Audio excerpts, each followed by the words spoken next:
Another Sunday, another dub. Man, let's get straight into it.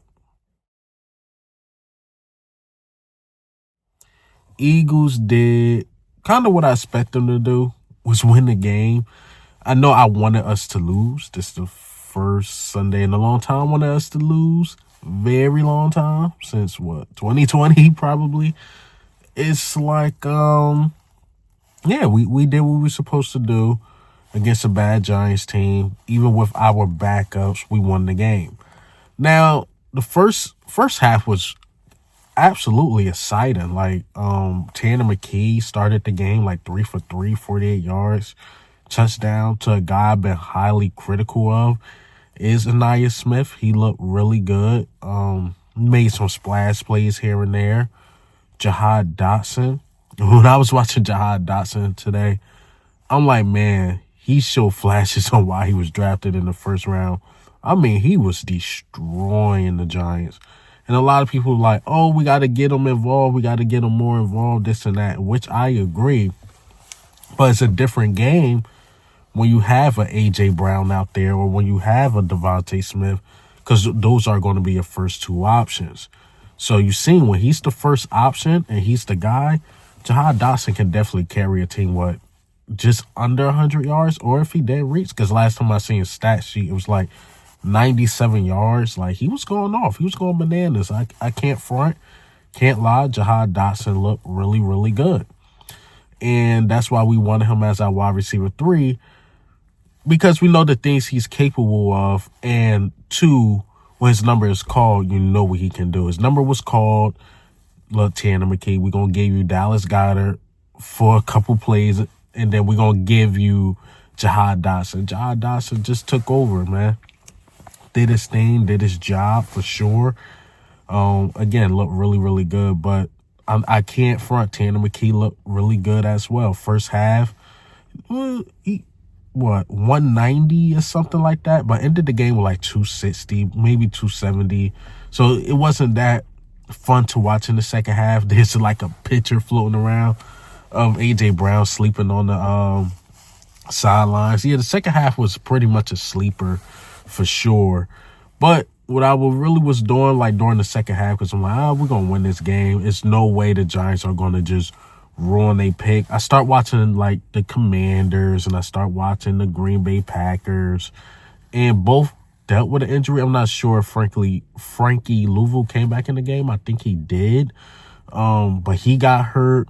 Then Green Bay Packers. Now we had to play them because just before I shot this video, I seen the Bears make a field goal and win the game. So we're going to have to play the Green Bay Packers with a nicked up Jordan Love. And I think Christian Watson or something like that. He dealt with a non-contact injury, which can always be scary. So you look at those games, right? We play nobody, and we have no injuries.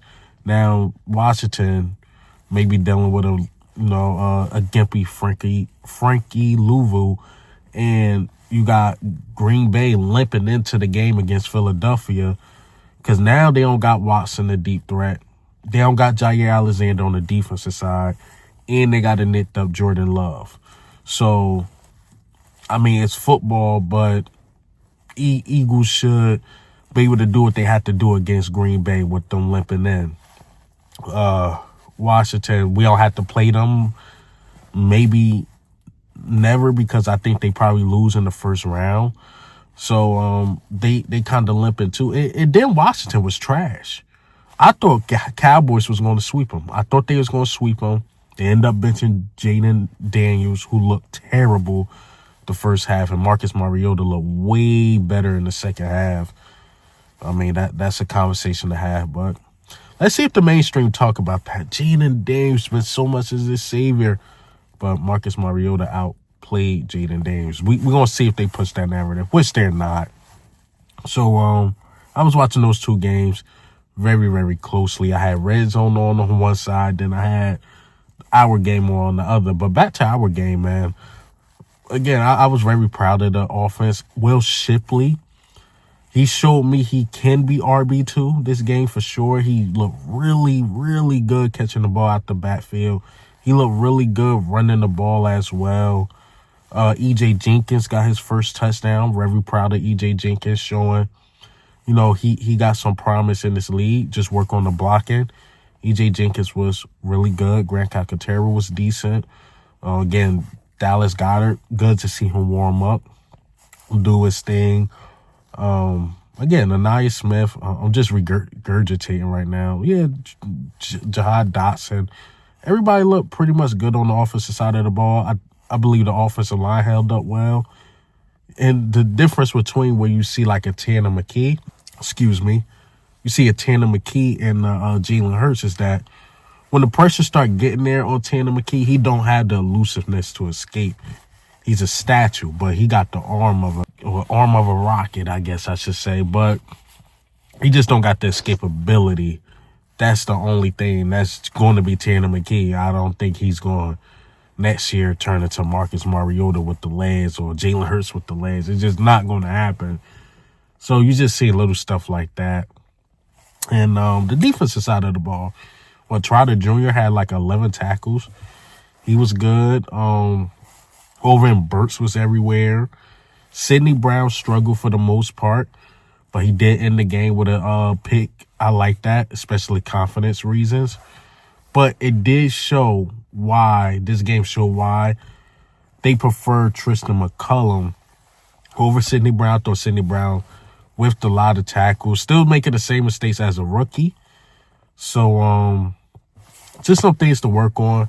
And I think if Vic Fangio can have him for like a whole offseason training camp, he'll fix that easily. It's just that Sidney Brown's still making some of the same rookie mistakes.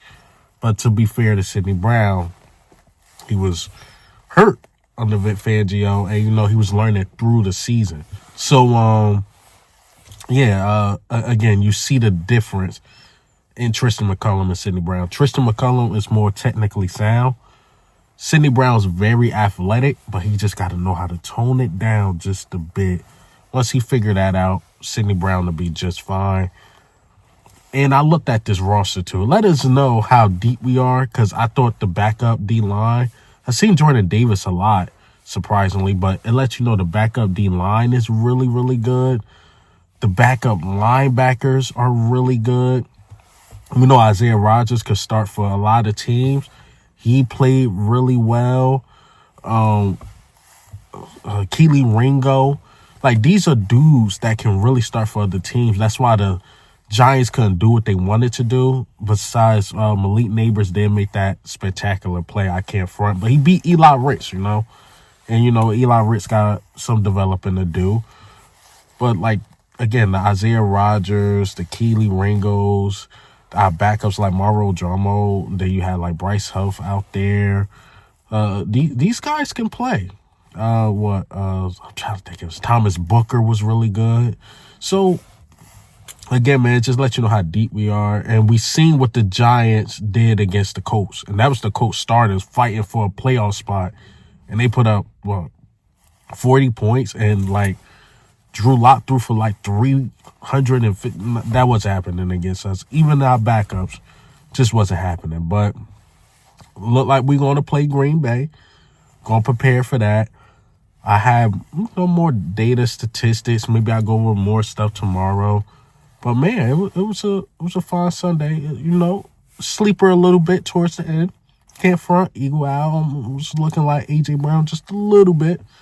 But I'm like, I got to watch this game. But other than that, man, great win, doing Philly things.